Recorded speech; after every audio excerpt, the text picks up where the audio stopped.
നമ്മളപ്പോൾ രാമേശ്വരത്ത് അമ്പലത്തിലെത്തിയിട്ടുണ്ട്. അമ്പലത്തിലേക്ക് നമുക്ക് കയറാം.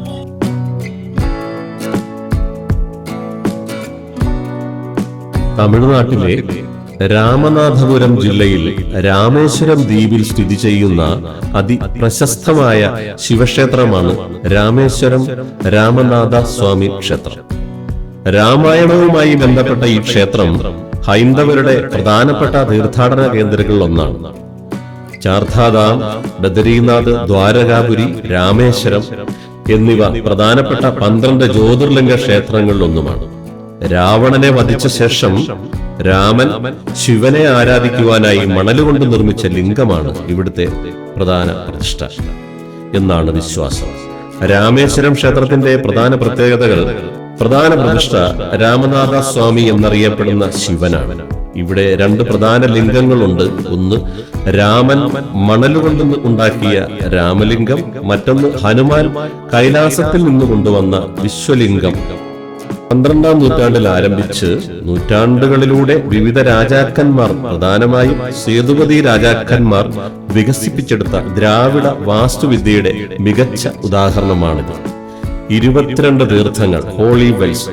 രാമേശ്വരം ക്ഷേത്രത്തിനുള്ളിലെ 22 തീർത്ഥക്കുളങ്ങളിലെ വെള്ളത്തിൽ കുളിക്കുന്നത് പാപമോക്ഷം നൽകുമെന്ന് ഭക്തർ വിശ്വസിച്ചു പോരുന്നു. പ്രധാന ആഘോഷങ്ങൾ ശിവരാത്രി, തിരുകല്യാണം എന്നിവയാണ്. രാമസേതുവിലേക്ക് തൊട്ടടുത്തുള്ള ധനുഷ്കോടിയിൽ നിന്ന് പോകുവാൻ ഇവിടെ സൗകര്യമുണ്ട്.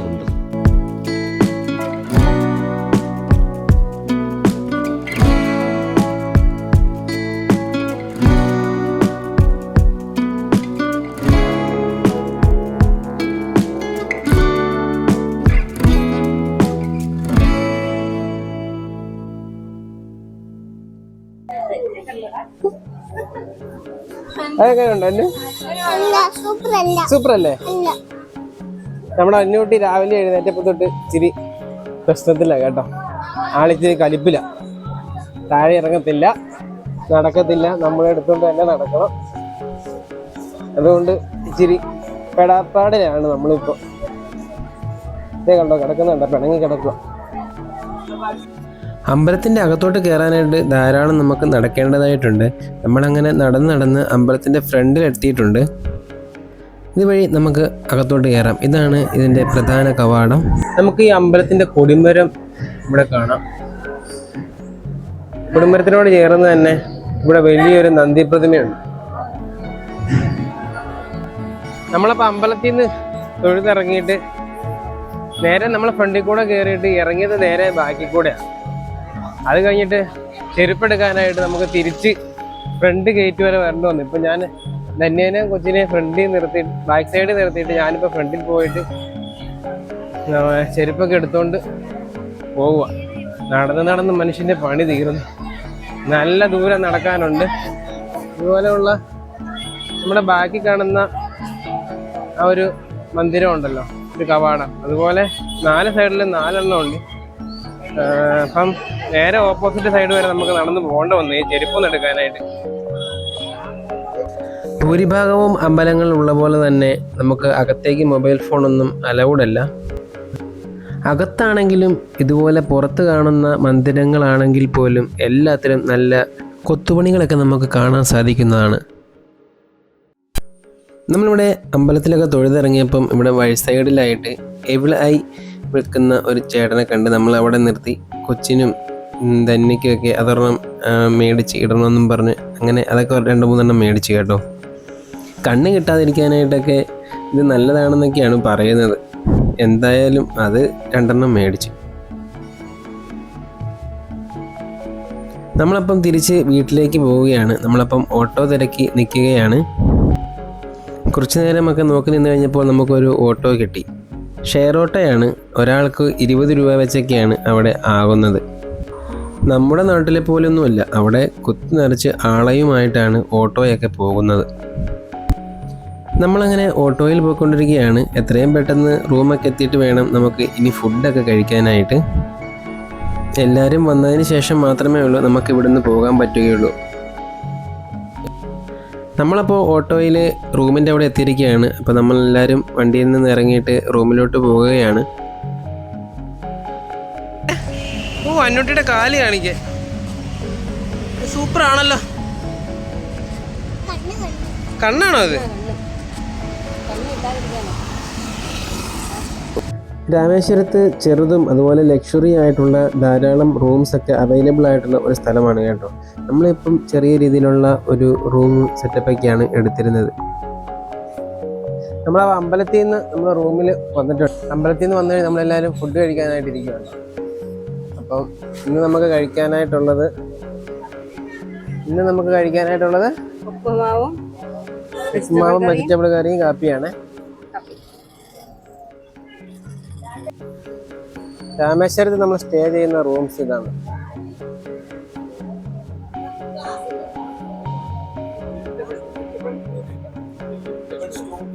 വെജിറ്റബിൾ കറി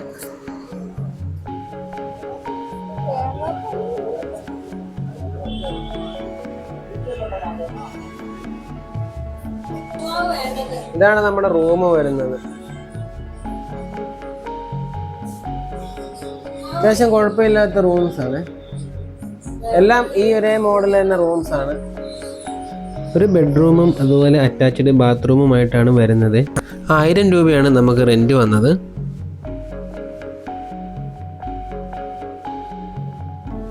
നമ്മളിപ്പോൾ ഉള്ളത് പാമ്പം പാലത്തിലാണ് കേട്ടോ. പാമ്പം പാലത്തിൽ നമ്മൾ അങ്ങോട്ട് പോയപ്പോൾ കയറിയില്ലായിരുന്നു, ജസ്റ്റ് കണ്ടതേ ഉള്ളായിരുന്നു.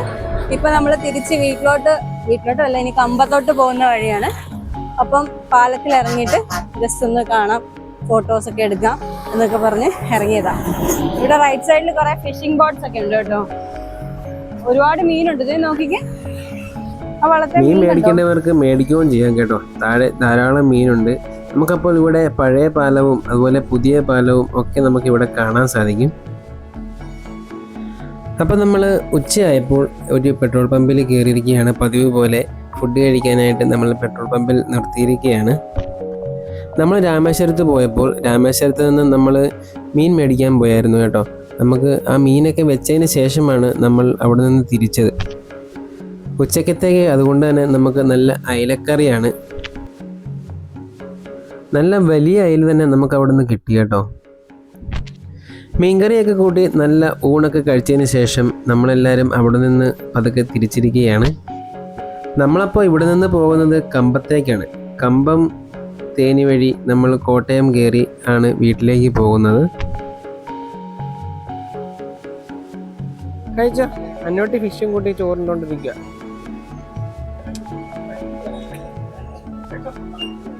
ഇതുപോലത്തെ ഒരയില കഴിച്ചാൽ മതി കേട്ടോ നമ്മുടെ വയറ് നിറയാനായിട്ട്.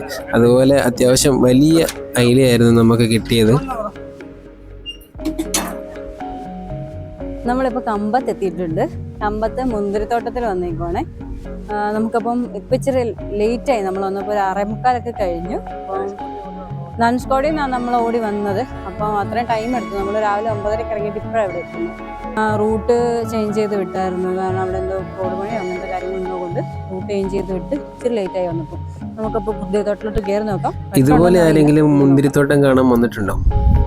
ഞങ്ങൾക്കും ഇതൊരു ആദ്യത്തെ അനുഭവമായിരുന്നു കേട്ടോ. നമ്മുടെ ടൈമിങ്ങിന് ചെറിയൊരു മിസ്റ്റേക്ക് വന്നു.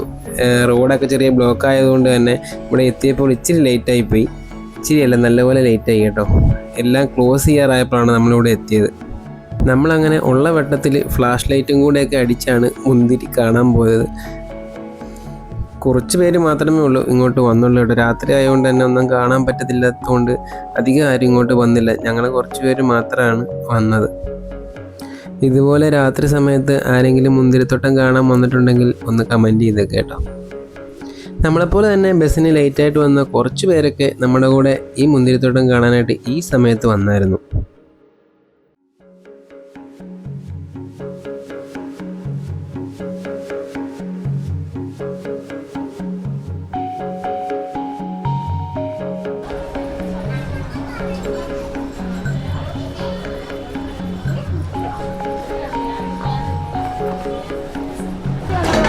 ബാടാ ബാടാ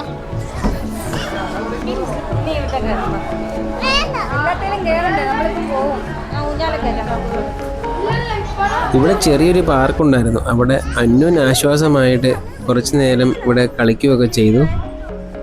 അന്നുവിനെ ഇവിടുന്ന് ബലം പിടിച്ചാൽ കേട്ടോ കൊണ്ടുപോയത്. അന്നുവിന് ഇതുപോലെ കളിക്കാൻ എന്തെങ്കിലും കിട്ടിക്കഴിഞ്ഞാൽ പിന്നെ അവിടുന്ന് പോരാൻ മടിയാണ്.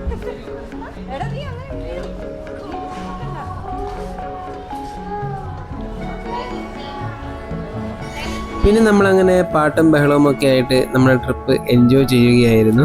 3-4 ദിവസത്തെ ട്രിപ്പായിരുന്നെങ്കിലും നമുക്ക് രാത്രിയിൽ ഒരു ബസ് യാത്ര വന്നത് ഈ ലാസ്റ്റ് ഡേ ആയിരുന്നു കേട്ടോ. അതുകൊണ്ട് തന്നെ അത് എല്ലാവരും മാക്സിമം എൻജോയ് ചെയ്തു. അപ്പോൾ നമ്മുടെ യാത്ര ഇവിടെ അവസാനിക്കുകയാണ്. വീണ്ടും നല്ല ഒരു വീഡിയോയുമായിട്ട് കാണാം. ബൈ.